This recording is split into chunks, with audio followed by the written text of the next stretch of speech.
नमस्कार, Byju's exam prep IAS Hindi platform पर आपका स्वागत है। दोस्तों, आज हम लोग 31 मार्च 2023 के दैनिक क्विज की चर्चा करेंगे, जो कि आपके आगामी संघ लोक सेवा आयोग की प्रारंभिक परीक्षा के दृष्टिकोण से लाभदायक सिद्ध हो सकता है। तो आइए पहले प्रश्न की ओर चलते हैं। पहला प्रश्न दिया गया है, केंद्रीय प्रदूषण नियंत्रण बोर्ड के संबंध में निम्नलिखित कथनों पर विचार कीजिए। यह जल प्रदूषण की रोकथाम और नियंत्रण अधिनियम 1974 के तहत गठित एक वैधानिक संगठन है। दोस्तों, यह कथन एकदम सत्य है, क्योंकि भारत के केंद्रीय प्रदूषण नियंत्रण बोर्ड का गठन एक सांविधिक संगठन के रूप में जल प्रदूषण अधिनियम 1974 के अंतर्गत सितंबर 1974 में किया गया था। इसके पश्चात केंद्रीय प्रदूषण नियंत्रण बोर्ड को वायु प्रदूषण निवारण एवं नियंत्रण अधिनियम 1981 के अंतर्गत शक्तियां व कार्य सौंपे गए थे। दूसरा कथन है, यह जल और वायु प्रदूषण से संबंधित तकनीकी सांख्यिकी डेटा को एकत्र, संकलित और प्रकाशित करता है और इन प्रदूषणों के प्रभावी रोकथाम, नियंत्रण या उपशमन के लिए उपाय करता है। दोस्तों, यह भी कथन एकदम सत्य है, क्योंकि यह जल प्रदूषण के निवारण एवं नियंत्रण द्वारा राज्यों के विभिन्न क्षेत्रों में कुओं और सरिताओं की स्वच्छता को सुधारना, देश में वायु प्रदूषण के निराकरण अथवा नियंत्रण निवारण के लिए वायु गुणवत्ता में सुधार लाना, जल, वायु, भूमि प्रदूषण से संबंधित सूचनाओं का संकलन व वितरण करता है। तो इस तरह से यहाँ पर आप देख सकते हैं कि यह दोनों कथन सत्य है, अतः उत्तर सी होगा। इससे संबंधित इंडियन एक्सप्रेस में आई हुई खबर है कि why capital top list of 6 polluted spots across Indo Gangetic plain. तो यहाँ पर आप देख सकते हैं कि इंडो गैंगेटिक जो मैदान है, वहां पर आप देख सकते हैं इसमें जो दिया गया है अमृतसर, मुरथल, दिल्ली, लखनऊ, पटना और कोलकाता का। तो भारत में गंगा के मैदानों में 6 प्रदूषित स्थानों की सूची में दिल्ली सबसे ऊपर दिखा रहा है। तो दोस्तों, यह कार्य कौन कर रहा है? तो केंद्रीय प्रदूषण नियंत्रण बोर्ड। और यहाँ पर देख सकते हैं कि power and function of CPCB, यानी यह advising the central and state, यानी केंद्र और राज्य on matters related to prevention, improvement and control air and water pollution. यानी यह जो है वायु प्रदूषण के नियंत्रण, जल प्रदूषण के नियंत्रण पर कार्य करता है, planning various program to central and prevent air water pollution. तो इस तरह से ये पॉइंट्स ध्यान रखेंगे। इसी से संबंधित दूसरा प्रश्न भी है, राष्ट्रीय वायु गुणवत्ता निगरानी कार्यक्रम के तहत निम्नलिखित में से किन वायु प्रदूषकों की पहचान सभी स्थानों पर नियमित निगरानी के लिए की गई है? तो यहाँ पर आप देख सकते हैं कार्बन मोनोऑक्साइड, नाइट्रोजन के ऑक्साइड, सल्फर डाइऑक्साइड जिसे SO2 कहते हैं, respirable suspended particulate matter, fine particulate matter और ओजोन। तो यहाँ पर आप देख सकते हैं कि जो NAMP है, यह इस एयर क्वालिटी मॉनिटरिंग के लिए to monitor the ambient air quality, CPCB launched a nationwide program called national air quality monitoring program, जिसे NAMP या राष्ट्रीय वायु गुणवत्ता निगरानी कार्यक्रम कहते हैं। तो दोस्तों, अंडर द NAMP यानी national air quality monitoring program के तहत 4 pollutants are regularly monitored by CPCB, यानी इसमें 4 पोल्यूटेंट को रेगुलरली मॉनिटर किया जाता है। वो कौन से हैं? सल्फर डाइऑक्साइड यानी SO2, इसी तरह से oxide of nitrogen as NO2, यानी यह दूसरा भी हो गया, तीसरा भी हो गया, और रिस्पायरेबल सस्पेंडेड पार्टिकुलेट मैटर जिसे PM10 ये भी होगा, और फाइन पार्टिकुलेट मैटर जिसे PM2.5 ये भी होगा। तो इसमें उत्तर होगा 2, 3, 4 एंड 5। तो अतः उत्तर क्या हो गया? सी हो गया।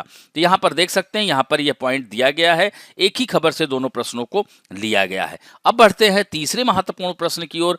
अंतरराष्ट्रीय न्यायालय के संबंध में निम्नलिखित कथनों में से कौन सा से सही है? तो दोस्तों, अंतरराष्ट्रीय न्यायालय, यह इसके बारे में थोड़ा जानना आप लोगों के लिए जरूरी है। तो दोस्तों, अंतरराष्ट्रीय न्यायालय, इसकी स्थापना 1945 में संयुक्त राष्ट्र के चार्टर द्वारा की गई थी और अप्रैल 1946 में इसने कार्य करना प्रारंभ कर दिया था। यह संयुक्त राष्ट्र का प्रमुख न्यायिक अंग है, जो हेग यानी नीदरलैंड के पीस पैलेस में स्थित है। संयुक्त राष्ट्र के 6 प्रमुख संस्थानों में से विपरीत यह इसका जो मुख्यालय है वह न्यूयॉर्क में नहीं है। कहां पर है? हेग में है, और सारे मुख्यालय न्यूयॉर्क में हैं। दोस्तों, इसमें 193 देश शामिल हैं, यह भी ध्यान रखिएगा। और यह राष्ट्रों के बीच कानूनी विवादों को सुलझाता है और अधिकृत संयुक्त राष्ट्र के अंगों तथा विशेष एजेंसियों द्वारा निर्दिष्ट कानूनी प्रश्नों पर अंतर्राष्ट्रीय कानून के अनुसार सलाह भी देता है। आइए इससे संबंधित कथनों को देखते हैं। तो पहला कथन है कि न्यायालय अंतर्राष्ट्रीय कानून के अनुसार राष्ट्रों और व्यक्तियों के बीच कानूनी विवादों का निपटारा करता है। दोस्तों, यह इसके ज्यूरिडिक्शन के अंतर्गत नहीं आता है। अगर हम बात करें इसके ज्यूरिडिक्शन की, तो इसके ज्यूरिडिक्शन में यहाँ पर आप देख सकते हैं आईसीजे ज्यूरिडिक्शन। तो यहाँ पर आप देख सकते हैं पहला कॉन्टेंटियस केसेस, इसका मतलब क्या हुआ, विवादास्पद मामले। तो विवादास्पद मामलों में आईसीजे अंतर्राष्ट्रीय कानून के अनुसार कानूनी प्रकृति के विवादों का निपटारा करता है जो राज्यों द्वारा इसे प्रस्तुत किए जाते हैं। देशों को आवेदन करना चाहिए, इसके बाद ही आईसीजे के सामने पेश होना चाहिए और अंतर्राष्ट्रीय संगठन, अन्य प्राधिकरण और निजी व्यक्ति आईसीजे के समक्ष कार्रवाई शुरू करने के हकदार नहीं हैं। यहाँ पर ये वाला पॉइंट देखिएगा, इसी से आपको इसका उत्तर मिल जाएगा। तो ऐसे में पहला कथन गलत है। दूसरा भी यहाँ पर देख सकते हैं न्यायालय का मुख्यालय न्यूयॉर्क में पीस पैलेस में स्थित है, ये भी गलत है, यह हेग में है। तीसरा है न्यायाधीश पुनर्निर्वाचन के लिए पात्र होते हैं, यह कथन एकदम सत्य है, यानी न्यायाधीश को दोबारा निर्वाचित किया जा सकता है। इसमें केवल 3 सही है। तो इससे संबंधित देख सकते हैं इंडियन एक्सप्रेस में आई हुई खबर है कि कोर्ट एंड क्लाइमेट यानी international court of justice could make climate related process more justice oriented but is no substitute for action। तो दोस्तों यहाँ पर आईसीजे का पूरा कंपोजिशन दिया गया है कि इसमें 15 जजेज होते हैं और दोस्तों अगर इसके कार्यकाल की बात की जाए तो अंतर्राष्ट्रीय न्यायालय के न्यायाधीशों का पूरा कार्यकाल केवल 9 वर्ष का होता है, इसलिए वो इस न्यायालय में 9 वर्ष तक कार्य कर सकते हैं। लेकिन इसके साथ ही हर 3 वर्ष बाद 5 न्यायाधीश सेवानिवृत्त हो जाते हैं। इसके बाद न्यायाधीश पुनः चुनाव भी लड़ सकते हैं, जैसा कि यहाँ पर तीसरा पॉइंट दिया गया है। तो दोस्तों अब आईसीजे के संदर्भ में अगर हम भारत के संदर्भ में बात करें तो कितने भारतीय रहे, तो सर पहले भारतीय जो थे सर बेनेगल राव 1952 से लेकर के 1953 तक थे। दूसरे नागेंद्र सिंह 1973 से लेकर के 1988 तक थे।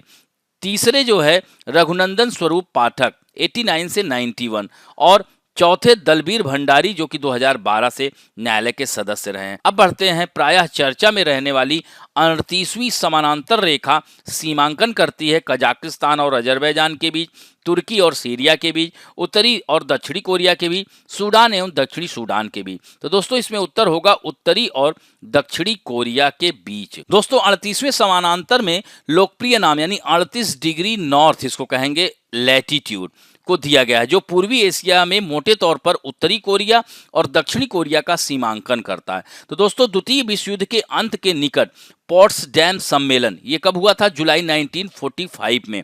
तो अमेरिकी सैन्य योजनाकारों द्वारा सेना की सीमा के रूप में रेखा का चयन किया गया था। इसके उत्तर में यूएसएसआर को कोरिया और दक्षिण में जापानी सेना के आत्मसमर्पण को स्वीकार करना था। और दोस्तों रेखा का उद्देश्य देश के एक अस्थायी विभाजन के रूप में था, लेकिन शीत युद्ध की शुरुआत ने दक्षिण कोरिया में सिंगमैन री के तहत एक अलग यूएस उन्मुख शासन और केम इल सुंग के तहत उत्तरी कोरिया में एक साम्यवादी शासन की स्थापना की गई। तो यहाँ पर आप देख सकते हैं कि आज इंडियन एक्सप्रेस में आया हुआ है कि India and the Korean war, तो इसी से संबंधित यह लेख था। और यहाँ पर आप देख सकते हैं ये 38 डिग्री पैरेलल लाइन है। इसी के साथ साथ और भी रेखाओं को ध्यान रखेंगे, जैसे रेड क्लिफ लाइन भारत और पाकिस्तान के बीच में सीमांकन करती है, मैकमोहन लाइन भारत और चीन के बीच में है, डूरंड लाइन पाकिस्तान और अफगानिस्तान के बीच में है। इसी तरह से हिंडनबर्ग रेखा जर्मनी और पोलैंड को विभाजित करती है। इसी तरह से 17वीं समानांतर रेखा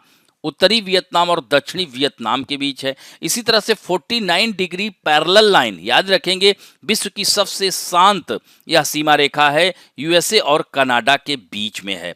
अब बढ़ते हैं 5वें प्रश्न की ओर, 2008 में आया हुआ है।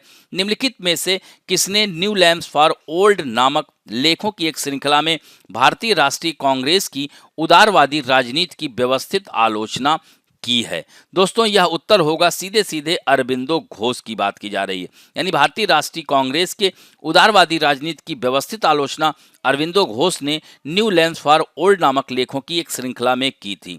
उन्होंने निष्क्रिय प्रतिरोध का सिद्धांत प्रस्तुत किया था और उनकी दो किताबें थी, न्यू लैम्प्स फॉर ओल्ड और दूसरी थी सावित्री। और दोस्तों न्यू लैम्प्स फॉर ओल्ड में अरविंदो ने निष्क्रिय प्रतिरोध का सिद्धांत बताया, अर्थात सरकार की जांच के लिए कुछ करना, और सावित्री में उन्होंने भारत को भारत माता कहा था। दोस्तों अरविंदो घोष को भारतीय अतिवाद के पिता के रूप में जाना जाता है। अरविंदो के भाई बरिंद्र घोष एक क्रांतिकारी स्वतंत्रता सेनानी थे और माना जाता है कि सक्रिय प्रतिरोध में अलीपुर में एक हथियार डिपो पर छापा मारा हुआ था और बाद में अरविंदो घोष के साथ उन्हें गिरफ्तार किया गया था। इसे अलीपुर कॉन्स्पिरेसी केस 1902 के रूप में जाना जाता था। इस प्रकार दोनों को इस मामले में आरोपित किया गया था। प्रसिद्ध वकील CR दास अलीपुर षड्यंत्र के मामले में अरविंदो घोष का शानदार बचाव किया और इस तरह से बरी होने के बाद अरविंदो ने सक्रिय राजनीति से संन्यास ले लिया और पौंडीचेरी में जाकर के वह बस गए। अब बढ़ते हैं दोस्तों आज के फैक्ट ऑफ द डे में हम बात करेंगे प्रधानमंत्री ग्राम सड़क योजना की। दोस्तों यह आज के PIB में आया हुआ है, PM एक्सप्रेसेस हैप्पीनेस ऑन प्रधानमंत्री ग्राम सड़क योजना इन बिलासपुर, यानी बिलासपुर में उन्होंने इस योजना को लेकर के प्रसन्नता जताई है। तो दोस्तों यह प्रधानमंत्री ग्राम सड़क योजना है क्या? तो यह सन 2000 दिसंबर 2000 में लॉन्च की गई थी। उस समय तत्कालीन प्रधानमंत्री अटल बिहारी वाजपेयी जी हुआ करते थे। तो दोस्तों इस प्रधानमंत्री ग्राम सड़क योजना का मुख्य उद्देश्य ग्रामीण क्षेत्रों की सड़कों को शहरी क्षेत्रों की सड़कों से जोड़ना, जिससे कि ग्रामीण क्षेत्रों में रहने वाले नागरिकों को शहरों में जाने में कोई भी परेशानी का सामना न करना पड़े। और इस योजना के माध्यम से न केवल ग्रामीण क्षेत्र की सड़कों की शहरी क्षेत्रों से जोड़ा जाएगा, बल्कि ग्रामीण क्षेत्रों की सड़कों की मरम्मत भी की जाएगी। यह योजना ग्रामीण इलाकों में रह रहे नागरिकों के जीवन स्तर को सुधारने में कारगर साबित होगी। इसके अलावा इस योजना के माध्यम से ग्रामीण नागरिक सशक्त एवं आत्मनिर्भर बनेंगे और इस योजना के अंतर्गत सड़कों को अस्पतालों, स्कूलों व अन्य महत्वपूर्ण स्थलों से जोड़ा जाता है। दोस्तों प्रधानमंत्री ग्राम सड़क योजना का प्रबंधन ग्राम पंचायत, पंचायत समिति और नगर पालिका के नाम माध्यम से किया जाता है। सरकार द्वारा इस योजना का जो थर्ड फेज था वह 2019 में प्रारंभ किया गया था। तो यह भी महत्वपूर्ण था। यहाँ पर आप देख सकते हैं कुछ पॉइंट्स हमने दिए हैं। अब आज के लिए आप लोगों के लिए पहला प्रश्न है, 17वीं समानांतर रेखा एवं 49 डिग्री समानांतर रेखा किन किन देशों के बीच अवस्थित है? दूसरा महत्वपूर्ण प्रश्न है, अरविंदो घोष ने सक्रिय राजनीति से संन्यास लेकर के वो कहां पर जाकर बस गए? तो इस तरह से इन दोनों प्रश्नों के उत्तर आप लोग जरूर दीजिएगा। आशा करता हूं कि आज का वीडियो आप लोगों को अच्छा लगेगा। यदि अच्छा लगे तो प्लीज लाइक, शेयर, सब्सक्राइब और बेल आइकन दबाना ना भूलें। धन्यवाद।